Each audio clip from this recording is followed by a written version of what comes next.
Hey, let's get you all situated. So come over here. What we need to do first, when you park, you want to make sure that you secure the area where you at. Not only you have to find a flat ground, you also need to make sure that there is no obstructions around the trailer. So let's check this out. Over here, we have 5 stabilizers. Of course, these are also very important. You do need to make sure that you find, if it's off grid camping, you need to make sure that it's flat area. So all the jacks have to be in a nice and secure areas, and it goes flat. And you need to make sure over here, of course, we don't have any obstructions. However, you need, especially if you're in the woody area, make sure that there is no branches of any sort, not to the sides, not above, because it's very easy to get unnecessary damage if you are not in the clear. It could be also a light poles, because that's what happens quite often, especially when you retract the awning. Over here, also make sure that you do have a flat area to go right under. We have 4 stabilizers, as I said. Also stabilizers here. So this is the very important part, awning. I recommend you not to use it of any sort. This is the #1 most damaged part in the trailer or RV of any sort, the awning. What happens is it's very easily get forgotten. You either don't retract it, or what happens is you can actually hit it very, very hard by moving, and if it's still not retracted. So please try not to use this. You need to make sure that there's no branches overhead. And again, the area needs to be nice and clear and flat, especially underneath over here. So once we secure the area, we need to make sure that it's nice and clear and safe for us to park and actually enjoy the outdoors. We need to get the trailer set up. The set of keys is provided right over here. They are divided in 3 different types, and I'm gonna go over it later. But the first one is the important one, and there's only 2 keys on it. One is a circular one. It's very easy to locate. It will open pretty much everything outside or inside the trailer storage-wise area. It is circular and it's very easy to locate. What you're gonna do is you're gonna open it up. Everything is nice and smooth. Oh, as I said. And then we're gonna open the flat one. All right, as you can see, there's lots and lots of area. There's lots of storage area. It's very spacious. I would recommend to keep everything for leveling on this side, because it's very easy to access, and use the other side of the storage for your storing your things. Okay, so what we're gonna do, we're gonna grab 2 things right away. One is gonna be this amazing box that will help you with everything you need. We're gonna get a leveling blocks over here. I'm gonna go over them in a second. And this is probably one of the most important ones before you start doing anything. Leveling blocks, we do provide 10 of them for each rental. So it's very easy. 2 per under each stabilizer. So 2 go right over here. Make sure it's centered. It goes right underneath that. And we're gonna use 2 for each other stabilizers right over here. Here too. Also very important that you center this. Go right under. Very important, again, please center this. Center, make sure. It is also very important because, as you can see right here, we're in the sandy area. It's very important that you stabilize this. This is our next step right over here. Make sure you put the wedges under your wheels. This will prevent from unnecessary rolling off, especially if you plan on unhitching the car or truck or SUV of yours. I would definitely recommend to put it from both sides. We do provide 2 per rental. Feel free to bring more if you will feel safe. Right? And this is the part of unhitching we're gonna do. We have in this box right over here, there's literally everything you will need to make nice and smooth transition. We're gonna go to there in a second, but let me show you what you need to do first before you start unhitching or just trying to stabilize the trailer. We do have two buttons over here. One of them says up, and this is actually the one that's going to be moving and stabilizing everything we need. The other button says on. It is just to make sure that you have a light on if you're doing it in the dark. In case, and this is might happen, probably not, but if for some reason the battery runs out and the leveler is not working, we do provide you with in this box, and it's the shorter out of the two that we have. So this is the easy one. If of course something happens, this will go right inside there. As you can see, we have a generator box up here, but it's very easy to manually do that. However, because of the platform, it's not easy to operate, but it's very, very easy. As you can see, very easy. All right, this also you will find in our box. Next thing, we're gonna stabilize all four of the side stabilizers. Now, we do provide the manual one, which is gonna be in a storage area. Very easy to use. Make sure the leveling block is centered. Put this here and do that. Or, and this is something I recommend, for you to bring a drill. Make sure you charge this. This is important. I will provide the bit for the drill, but not the drill. So once you do this, tight it up. Easy breezy.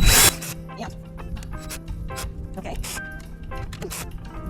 I want to make sure it's centered. And now it's centered.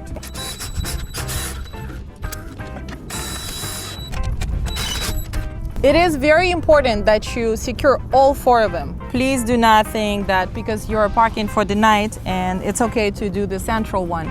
No, please secure all four of them. This is going to be for your own safety. Also, to make things leveled and easy for you, we do provide a magnetic bullet level. So you can use it inside, on the outside, as you can see, is a tri-leveled. So perhaps I should work a little bit more on my leveling over here, but feel free to use that inside or outside. You can put it anywhere and you can see how leveled out you are. After you're done leveling everything up, let's connect you to everything we have. In this box, you have all sorts of cables. One is important one. This is the electric cable. If you are going to RV park in a parking ground, you're gonna have either some of them have full electrical hookups, some of them do not. If this is also the cable for your generator, and this is where I'm stuck. But here's what you're gonna do. We're gonna go, and I'm gonna show you where this goes. Yes, we have this. Let's connect electrical. Very easy to do so. You see this Furion sign? Please, this side goes up. Once you do that, you hear a little pop. Make sure you twist on the lock. And it's nice and secure, especially it's good against the elements, especially a high humidity. Once you secure that, you come here. If you're in the park, you will connect it to the electrical grid. If you are using our generator, you're gonna bring this over here and leave it over here. This is a generator platform that we're gonna use a generator at. Next thing, you need to get a generator out. It is gonna be located on this side. It's quite heavy, and we will fill it up for you. Not only we provide 5 gallons of gas with that, we also fill up the generator as well. There's about 2.5 gallons. And it goes right here.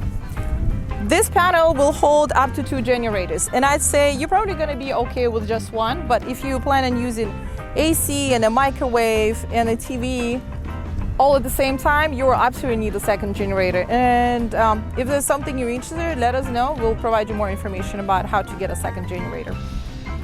Next thing, we're gonna hook you up to a water source. If you're in RV park you will find a very easy connection to that. There's only 2 steps. To fill up the tank yourself, make it portable. To pour the water in, it's gonna go right over here. It says fresh water connection. Not city water connection, fresh water connection. What you're gonna do, using the same hose, you're gonna screw this on the water source. You're gonna put this all the way in. Okay, make sure you screw it on so it's nice and controlled pressure. And you pour it in. And once it's filled up, there's a little mesh thing that's gonna start spilling the water out. This is the sign that the tank is being filled up. Again, it holds 40 gallons of fresh water. So let's connect to generator over here. We do provide, it's bright in yellow, you won't be able to miss this out. This part of the power outlet goes inside RV park. If you're doing off-grid and you're doing the generator, this is what you're gonna do. You're gonna make sure it's secure. The generator over here, it's super quiet Honda, very, very nice and powerful. It's gonna go right in. Sorry. You plug that in, nice and secure. And I cannot stress enough, we're also providing you with a secure mesh right over here. Please secure generator. It's very easy. It's very often stolen, and it's a pretty expensive equipment. So please make sure you take care of it. We are providing you a key in the lock for you to secure. I would say do something like that and tie it up through the hole right over here. So we have an outdoor rack for your convenience. This is very, very handy. We do keep our trailer very, very clean. So we appreciate if you take your shoes off and do not go in with the sand and dirt and mud in. So please, this is for your convenience. Enjoy it. It's very handy and keeps the area in front of your trailer very clean. You can put chairs out here, but also you can leave some things out. So let me show you inside. First, we have a handle here. Of course, it has 3 different positions. As you're driving, please always lock this out. This is the sign that there's no one or nothing inside. And this is if you actually want to have a little extra space on this side, but to get up will be easier if you leave the handle this way. Now, the key that goes inside the trailer is the square one, and it's very easy to spot. And that's the only key that you need to get in. Both of these locks use the same key, double locks. Very easy. All right, so let's get you in. It's important that you open the door all the way out. What happens is, if the door is half open, the steps are not gonna come out. So what you're gonna do, you're gonna open the door all the way out, you're gonna pull this pin to yourself and slowly take this out. And we're gonna make sure we take the shoes off, and then we're gonna go inside the trailer. I understand that you probably will want to use the awning the moment you get in, so I highly discourage you to do so. It is the most commonly broken part in RV or trailer. However, if you decide to use so, please be careful. In particular, this model, the door needs to be partially closed before you start retracting the awning. Otherwise, you're gonna have a very easily broken door.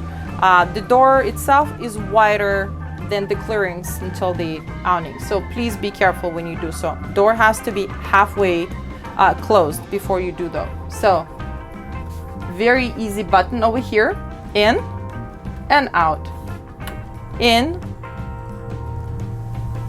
and out. Very, very easy to manipulate that. Let me explain some buttons over here. Every time you want to use water, either to wash dishes, either to wash your hands, you do need to press pump. Do not drive with pump on. Now it's on. There is a very short sound and that opening the pump. Let me show you how this works. The pump is on. The water is running. Once I turn off the pump,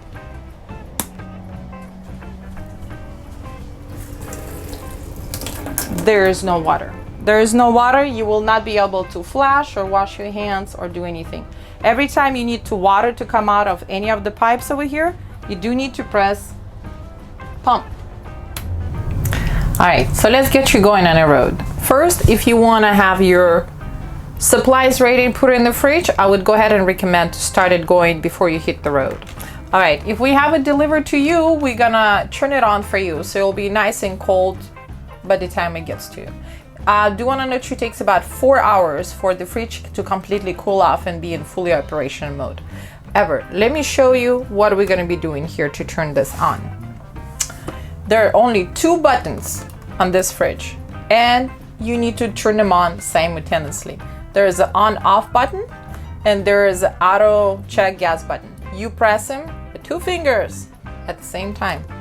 Once you press them on, you're gonna have a light on for about 1 second. What it does, it's a sensor that senses what source of power the fridge is gonna be feeding off, either propane or it's gonna be from electricity.